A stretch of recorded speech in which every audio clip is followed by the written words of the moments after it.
Breaking news out of the Twin Cities this morning. Police are investigating another officer-involved shooting, this one in the city of Blaine early today.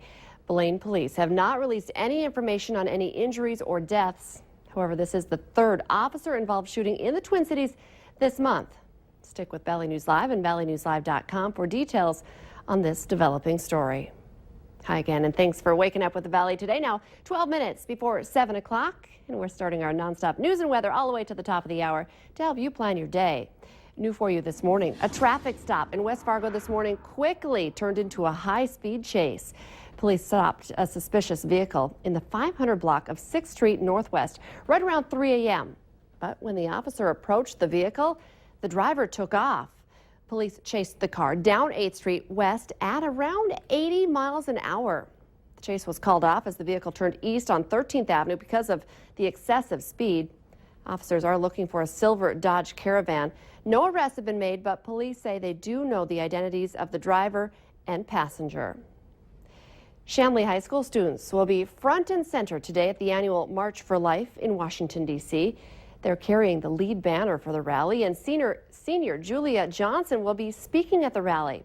The pro-life event is held on the anniversary of the Roe v. Wade decision to legalize abortion.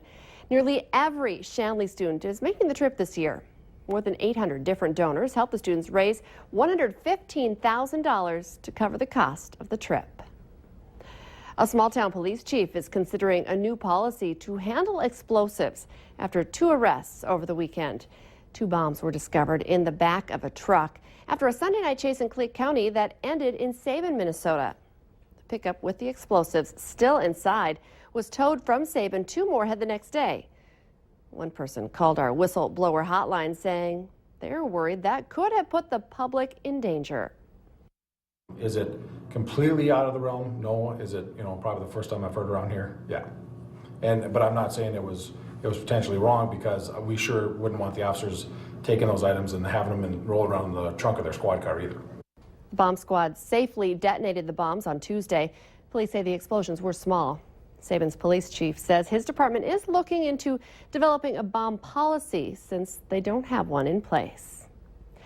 We're coming up on 6:51. Time for weather on the ones. Let's check in with meteorologist Mick Kerr on this Thursday morning. All right, and we're looking downtown, looking at I-94 South University Drive, moving along at a pretty orderly fashion. 11 above, feels like 3 below, though. We do have a south wind at 11. Grand Forks, East Grand Forks, 10 above, under a now cloudy sky, feels like 5 below. So there is definitely a January tinge to the air. Through the day, we'll go from about 10 to 11 above to mid to upper 30s. That's right. The upper 30s is going to be out west. Warmer air pushing in, riding up over the top of our cold January Arctic air is going to provide maybe some falling precip of liquid variety that will fall upon frozen surfaces. So do watch out for that, especially along Highway 200 northward, but even around Fargo-Moorhead could see a little bit of mixed precipitation late afternoon, early evening, and we're talking after school. So less experienced drivers need to take that into consideration, especially up in the northern end of the valley. Southeast North Dakota, not a bad day. Watch out for a little slipperiness, though, breezy and warmer. The wind out of the south-southwest, 17 to 25 will put a bit of a chill in the air, and the last to enjoy the warm-up will be west central Minnesota. 30 to 34 degrees there, and northwest Minnesota also enjoying 28 to 34. Ada, 32 Crookston and Argyle, and Baudette over to Bemidji about 30 degrees. A few sprinkles. Watch out for scattered slippery spots, especially late afternoon and evening. Earlier in the afternoon, it's northeast North Dakota, where we could see warm and windy and slick roads. There's a clear sky for a lot of frost here in the valley, and coming into southwestern Manitoba, getting ready to cross out of the Turtle Mountains into North Dakota, that area of precip, which by the time we warm to, thanks to this south wind, 12 to what will be about 25 miles an hour, when we warm to the mid-30s, going to be warm enough for a little rain, especially in the Devil's Lake, Langdon, Pembina, Drayton, Grand Forks area, but as far south as Fargo-Moorhead later this afternoon into the evening. So just watch out for that. Thank you, Mick. It's now 8 minutes before 7 o'clock. A former University of Minnesota quarterback has pleaded guilty in the beating case that left a former NDSU football player with severe head trauma. Philip Nelson pleaded guilty yesterday to a misdemeanor assault charge after 2 felonies against him were dropped. Medical experts hired by both of Nelson's defense team and the prosecution believe Isaac Kolstad's most severe injuries were caused by punches allegedly delivered by another man. That man is also charged with felony assault in the case. Plans are underway to install crossing arms and lights at the scene of a deadly school bus train crash east of Larimore, North Dakota. The State Department of Transportation, BNSF, and Grand Forks County commissioners are working together to fund parts of the project. The state says it will pick up 90% of the $500,000 price tag. The project is scheduled to be done near the end of summer. North Dakota Republican Senator John Hoeven and a Democratic colleague from West Virginia are holding a joint news conference a little later today on the controversial Keystone XL pipeline. They'll be joined by Canadian Ambassador. The Keystone XL pipeline would bring crude oil from the tar sands of Canada through the U.S. and to the Gulf of Mexico. Some child care providers in Minnesota say the state's plan to fund all-day preschool programs at schools would force them to raise their rates to make up for lost enrollment. Industry representatives told a legislative committee yesterday that Minnesota's licensed child care programs operate on thin margins and need revenue from families with preschool-aged children. State Senate Democrats say universal preschool is a priority this year, and they want to offer it to Minnesota families starting in the 2015 school year. NDSU is looking at paying its athletes a cost of attendance stipend approved by the NCAA. Athletic Director Matt Larson was a guest on KFGO's Mike McFeely show yesterday and said the landmark decision last week might trickle down to North Dakota State. Schools from the Power 5 Division I conferences have voted overwhelmingly to pay athletes costs related to attending school as part of full athletic scholarships. The money would cover travel expenses, academic supplies, and off-campus meals. The change will go into effect August 1st. Now 5 minutes before 7, in this morning's Consumer Alert, mortgage applications are rising as mortgage rates fall. The Mortgage Bankers Association says applications for new homes and refinancing are up over 14%. It's the second straight week mortgage activity has risen to a 17-month high. Interest rates for a 30-year mortgage averaged 3.8% last week, the lowest level since May of 2013. And get ready for a limited edition of the iconic Oreo cookie. A new twist, a red velvet flavor is coming with the center made out of cream cheese. How yummy does that sound? They're going to be available nationwide the first week of February, but grab them when you can. They're only going to be in stores for about 6 to 8 weeks. In this morning's Healthier Me, new research suggests the current physical activity guideline of 150 minutes a week is unrealistic, and that focusing on small increases in daily exercise would be more beneficial. Recent studies have shown just 1 hour of exercise a week is better than none at all. Experts say 150 minutes of weekly exercise may sound too overwhelming, and people may be more likely to just work out a few minutes each day. If you undergo surgery or have some kind of trauma, the blood transfused to you would come from local donors. That's why there's a constant need for volunteer blood donations.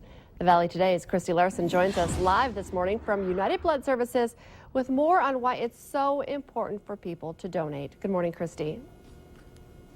Yes, good morning, Lisa. It is so important for people to give because it can sometimes help save a life, and that's what Jennifer's been telling me, and I know you're in charge of recruiting donors as well. So why would you encourage people to at least try it today?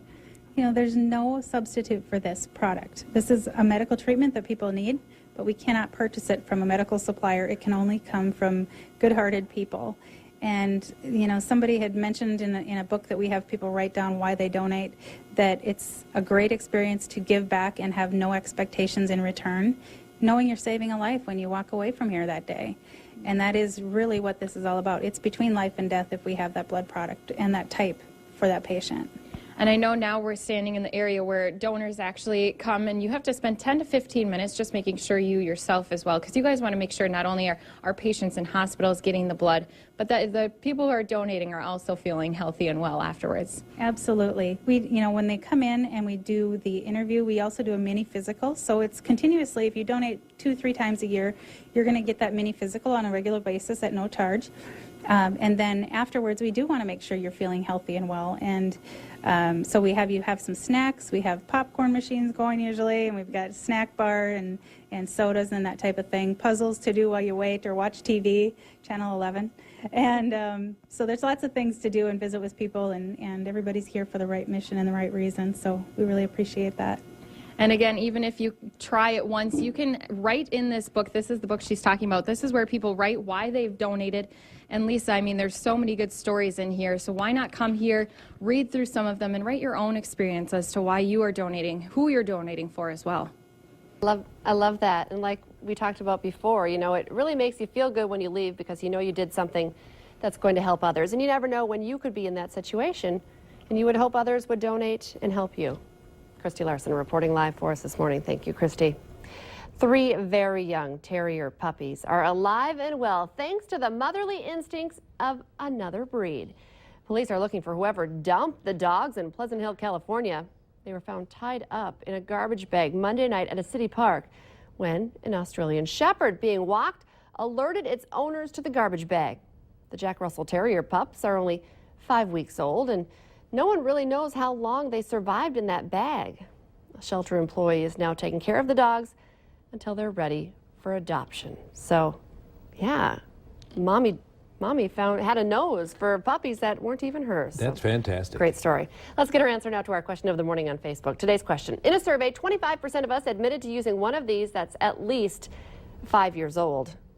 I do this. I used to do this. As an aging woman, I like to use an online profile picture from when I was much younger. I did for a while. I've changed them now, but I sat on my Twitter picture of an old one for a while there. Yeah, that's your perspective of yourself, though. A lot of people feel that way, but you get better with age. Better with age. We'll go. Although I stumbled across somebody I used to work with like a 30-year-old picture. Oh, well, see, that's just too much. That's too much. Let's check our forecast here real quick. Like going from 10 to about 30-something here this afternoon. Watch out for not only the chill in the air this morning, maybe slick roads this afternoon. Thanks for waking up with the Valley today.